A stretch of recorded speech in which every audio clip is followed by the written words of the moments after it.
रामकृष्ण हरी मंडळी, कसे आहात? आपण मागच्या व्हिडिओमध्ये बघितलं की कोणत्या एका देवाचं नाम घ्यायचं की अनेक देवाचं घ्यायचं. आज आपण एका वेगळ्या विषयांवर बोलणार आहोत.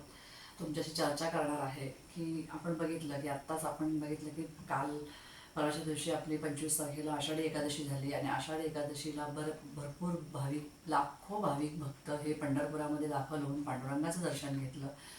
त्याचबरोबर आपण बघितलं की वारकरी शेवटी जातो आणि शेवटी मोकळा श्वास, किती दमलेला जरी असला तरी तो शेवटी पांडुरंगाचं दर्शन घेतल्यानंतर मोकळा श्वास सोडतो आणि त्याचा थकवा हा दूर होऊन जातो. तर मला आपल्याला प्रत्येक माणसाला म्हणजे प्रत्येक भक्ताला एक प्रश्न पडलेला असतो की पांडुरंग हा विटेवर का उभा आहे. तर हा प्रश्न पडलेला आहे. तुम्हाला माहीत आहे का याच्या मागची कथा काय आहे किंवा याचं उत्तर काय आहे? तर चला, आज आपण आजच्या या व्हिडिओमध्ये आपण याचं उत्तर जाणून घेण्याचा प्रयत्न करूया. तर आपण सगळ्यात सुरुवातीला एक 2 ते 3 मुद्दे बघणार आहोत. एक आहे पुंडलिकाची सुरुवात, त्याचबरोबर दुसरं आहे पांडुरंगाचं विठ्ठलाचे आगमन किंवा विठ्ठलाने दिलेलं दर्शन, तिसरं आहे विठ्ठल विटेवर का उभे राहिले. तर आता पहिल्यांदा आपण बघतोय की पुंडलिकाची सुरुवात म्हणजे पुंडलिक हा कोण होता, पुंडलिकाच्या स्वभावामध्ये काय बदल झाले, त्याचबरोबर पुंडलिक आपल्या आईवडिलांच्या सेवेचं महत्त्व त्याला कसं समजलं, हे आपण म्हणजे हे याच्यामध्ये सांगण्याचा प्रयत्न केलेला आहे. दुसरं असं आहे की पांडुरंग म्हणजे विठ्ठलाचे आगमन कसे झाले. म्हणजे ज्यावेळेस भगवान आपल्या पुंडलिकाला दर्शन देण्यासाठी ज्यावेळेस आले होते त्यावेळेस पुंडलिक हा स्वतः सेवेमध्ये मग्न होता, त्यामुळे त्याचं लक्ष इकडं तिकडं कुठेच नव्हतं. त्याला कळलं सुद्धा नाही की पांडुरंग किंवा विठ्ठल मला दर्शन देण्यासाठी आले आहेत.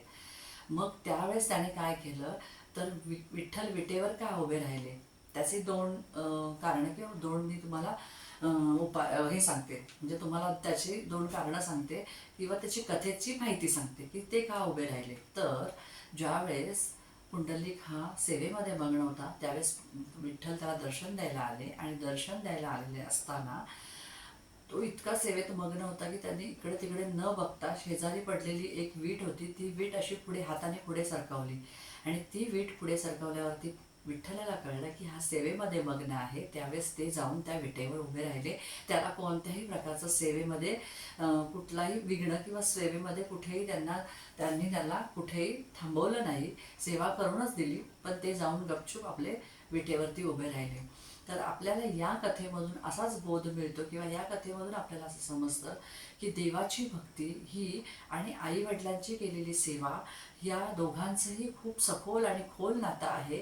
आणि जर आपल्याला हे नातं किंवा ह्या गोष्टी समजायच्या असतील किंवा आपल्याला सेवा करायची असेल आणि आपल्या जीवनामध्ये जर जो अंधकार आहे तो दूर करायचा असेल आणि आपलं जीवन जर प्रकाशमय करायचं असेल, प्रकाशमय म्हणजे काय, तर आपलं जीवन हे उजळून टाकायचं असेल, तर आपल्याला आपल्या आईवडिलांची सेवा आणि पांडुरंगाची भक्ती म्हणजे देवाची भक्ती ही सेवा, नम्रता, श्रद्धा आणि भक्ती या तीन चार मुद्द्यांना मिळून किंवा या 4 मुद्द्यांना धरून आपण जर एकत्रित करून जर आपण आपल्या आईवडिलांची किंवा देवाची भक्ती केली तर ती भक्ती आपली भक्ती ही एवढ्या मोठ्या प्रमाणावर ते आपल्या पांडुरंगाजवळ पोहोचते आणि तिचा अर्थही एवढा अर्थपूर्ण होतो. म्हणजे इतकं तिला महत्त्व येतं त्याला. म्हणजेच काय, तर पांडुरंगाच्या आधी ज्यावेळेस तुम्ही तुमच्या आईवडिलांची सेवा करता तेव्हा ती सेवा पांडुरंगाप्रती, विठ्ठलाप्रती, कुठल्याही देवाप्रती पोहोचते. हे याच्यामधून सांगण्याचा आपण प्रयत्न केलेला आहे.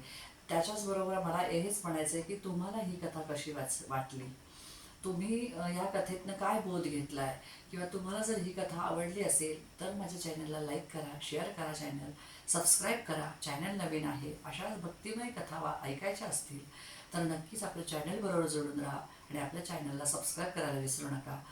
भेटू एका नवीन व्हिडिओमध्ये नवीन अशाच एका भक्तिमय कथेबरोबर. आणि हो, मात्र तुम्ही कमेंटमध्ये रामकृष्ण हरी आणि जय विठ्ठल विठ्ठल जय हरी विठ्ठल एवढं लिहायला मात्र विसरू नका. नक्की भेटू. रामकृष्ण हरी मंडळी.